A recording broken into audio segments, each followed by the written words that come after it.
Hey, how's everyone doing out there? Welcome back. You know what it is. We come here every day and we read a chapter from the Bible so we can keep the wicked one away, We're waiting for that holy day. All right. So let's see what comes up today. As usual, I just pick out a random passage from a random chapter. I feel like that's the best way to see what the Lord has to say. All right. So coming up today is Mark chapter 9. He said to them, "Most certainly, I tell you, there are some standing here who will in no way taste death until they see God's kingdom come with power." After 6 days, Jesus took with him Peter, James, and John, and brought them up onto a high mountain, privately by themselves, and he was changed into another form in front of them.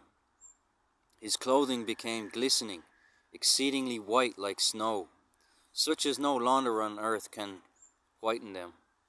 Elijah and Moses appeared to them, and they were talking with Jesus. Peter answered, "Jesus, Rabbi, it is good for us to be here.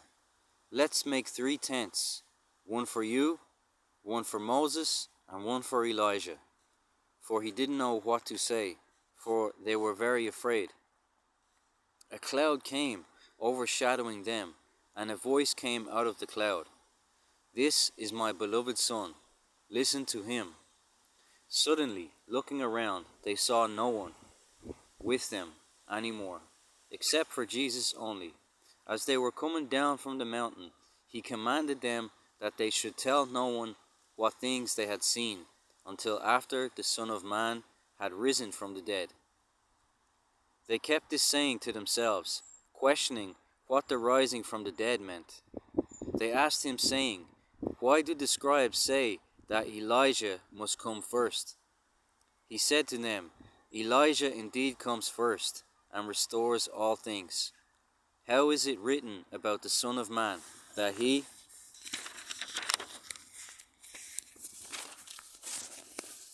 will suffer many things, and be despised?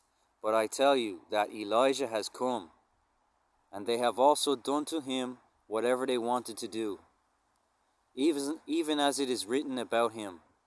Coming to the disciples, he saw a great multitude around them, and scribes questioning them. Immediately all the multitude, when they saw him, were greatly amazed, and running to him, greeted him. He asked the scribes, "What are you asking them?" One of the multitude answered, "Teacher, I brought to you my son, who has a mute spirit, and wherever it seizes him, it throws him down, and he foams at the mouth, grinds his teeth, and becomes rigid. I asked your disciple to cast it out, and they weren't able." He answered him, "Unbelieving generation, how long shall I be with you? How long shall I bear with you? Bring him to me." They brought him to him, and when he saw him, immediately the spirit convulsed him, and he fell on the ground, wallowing and foaming at the mouth. He asked his father, "How long has it been since this has been happening to him?" He said, "From childhood. Often it has cast him both into the fire and into water to destroy him. But if you can do anything, have compassion on us and help us." Jesus said to him, "If you can believe, all things are possible to him who believes." Immediately the father of the child cried out with tears, "I believe, help my unbelief."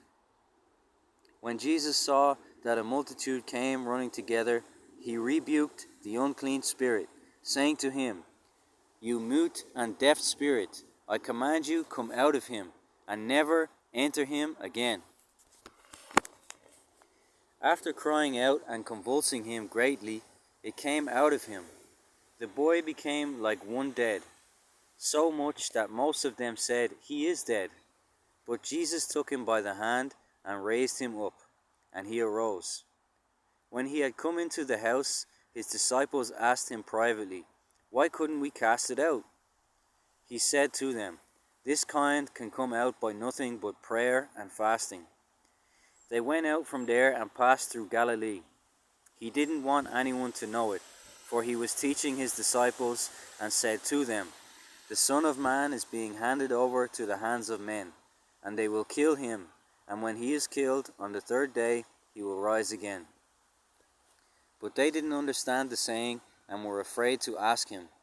He came to Capernaum, and when he was in the house he asked them, "What were you arguing amongst yourselves on the way?" But they were silent, for they had disputed with one another on the way who was the greatest. He sat down and called the 12, and he said to them, "If any man wants to be first, he shall be last of all, and servant of all." He took a little child and set him in the middle of them.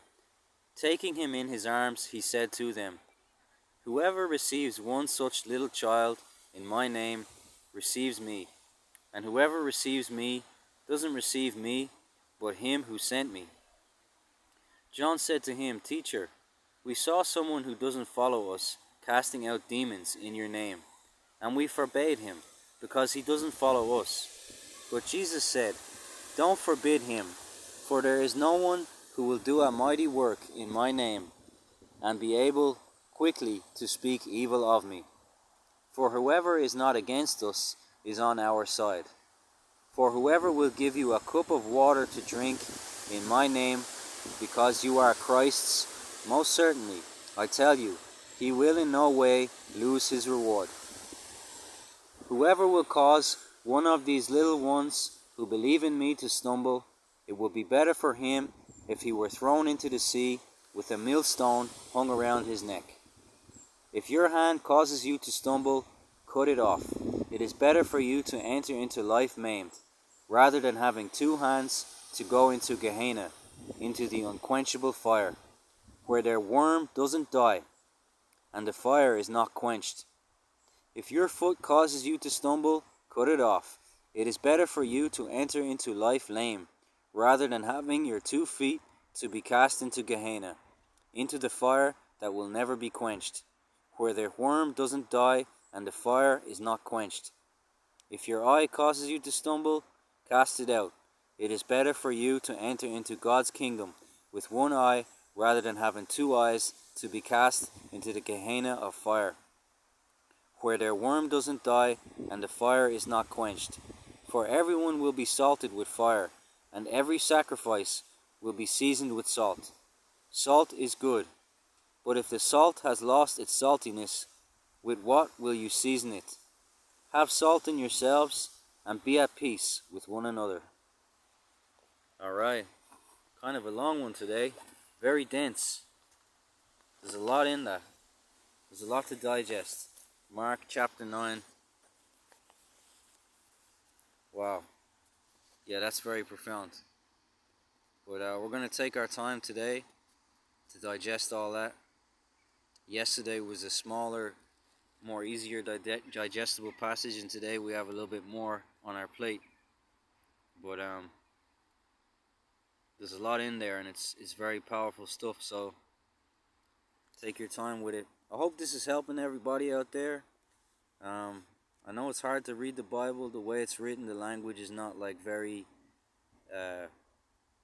comparable to the language today. It's hard to understand, but sometimes if someone can read it to you slowly and clearly, it can make a little bit more sense. And again, it's going to make more sense consciously as your subconscious digests and absorbs it, and that'll translate it to your conscious mind, and after time, things that seem so cryptic will make sense. Alright, today's kind of windy. I had to find a nice little spot. The weather is very, very changeable. It's almost like there's a battle going on in the skies. Alright guys, let's just keep our eyes on the prize, not get caught up with what's going on in the skies. God bless. Amen.